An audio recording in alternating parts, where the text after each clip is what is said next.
Thomas the Tank Engine is undoubtedly one of the biggest franchises in the world, captivating viewers young and old with its charming characters and timeless stories. Because Thomas was, and still is, a popular franchise, its likeness has spanned across merchandise, physical media, and of course, games. There are many Thomas games out there, some that were included as bonus features on DVDs, or the official Thomas website, PC games, mobile games, and even physical games. Today I wanted to talk about a Thomas video game that was officially released, but at the same time, wasn't. A game that was made for the good old Nintendo.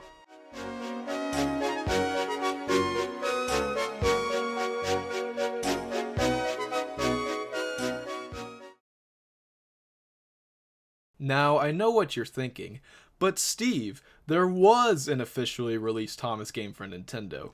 Yes, but the version everyone knows about is the one on the Super Nintendo, or Super NES, or SNES, whatever you want to call it. That game is Thomas the Tank Engine and Friends Adventure Series. It was developed by Software Creations, published by THQ, and as I mentioned, released on the SNES. And Sega Genesis / Mega Drive, although that's completely different. If you're a Thomas fan, chances are you've heard of, or at least seen footage of this game. The picture of the creepy, hyper-realistic Thomas was pulled straight from it. The original plan was for this game to appear on 3 consoles as opposed to 2, the Super Nintendo, the Sega Genesis / Mega Drive, and the subject of this video, the Nintendo Entertainment System. Let's dive in. In 1985, the Nintendo Entertainment System, or NES, was Nintendo's flagship system to bring video games back into the American market after the video game crash of 1983. The NES had a lifespan of about 10 years, from 1985 to 1995, and during that time it presented gamers with an extensive library of 678 licensed games. Thomas the Tank Engine and Friends had begun airing on British TV 1 year earlier in 1984, and there were 2 games released before the Nintendo game, an electronic handheld game and the home computer game in 1992. Eventually, Software Creations had the idea to bring the Little Blue engine to home video game consoles. Since the NES had already been made available to consumers, the company began developing and the game was slated for a 1993 release. However, something else happened around this time. In 1991, the Super Nintendo was released, which improved elements like the graphics and basically everything else from the original NES. Because of this, Software decided to begin programming the game for the 16-bit SNES, while the 8-bit NES was left behind in the dust. It's rather interesting, because there were indeed games that were officially released on both systems: Mario is Missing, Mario's Time Machine, Batman Returns, etc. With this in mind, it's sort of strange that a popular character like Thomas didn't get the same treatment. Despite this, much later in 2007, the finished ROM of the NES game was finally released, so luckily we have footage of what was supposed to be. Let's take a look and compare the cancelled version to the official version of Thomas the Tank Engine and Friends Adventure Series.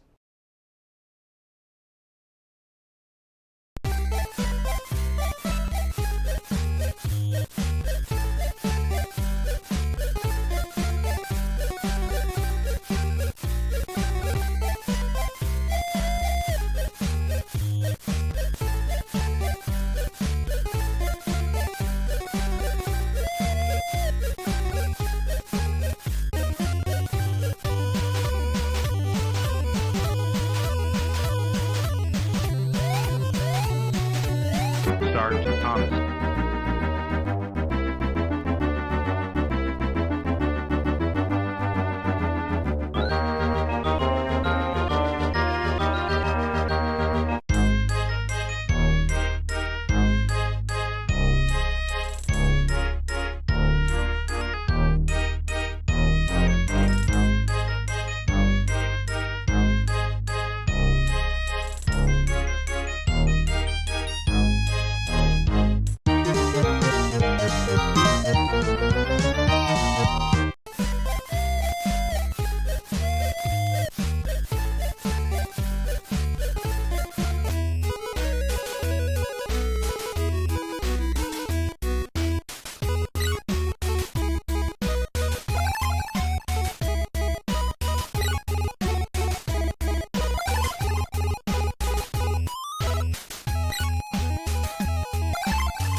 Start Thomas.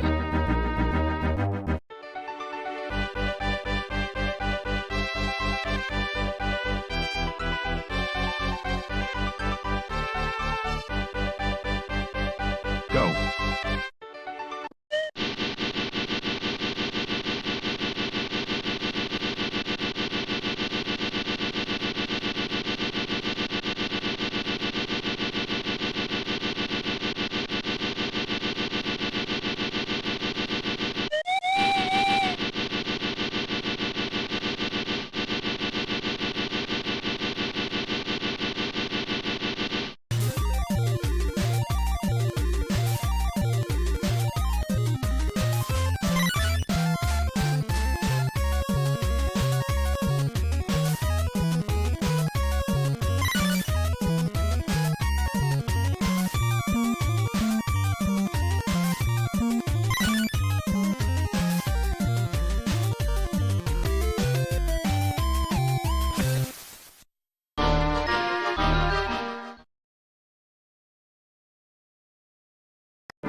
So, is this version superior to the Super Nintendo version? Oh no, definitely not. The Genesis version trumps both. But in my opinion, what the NES version does better than the SNES version is in the music department. Obviously, the 8-channel SNES has more sound capability than the 5-channel NES, but tell me, which one sounds more exciting?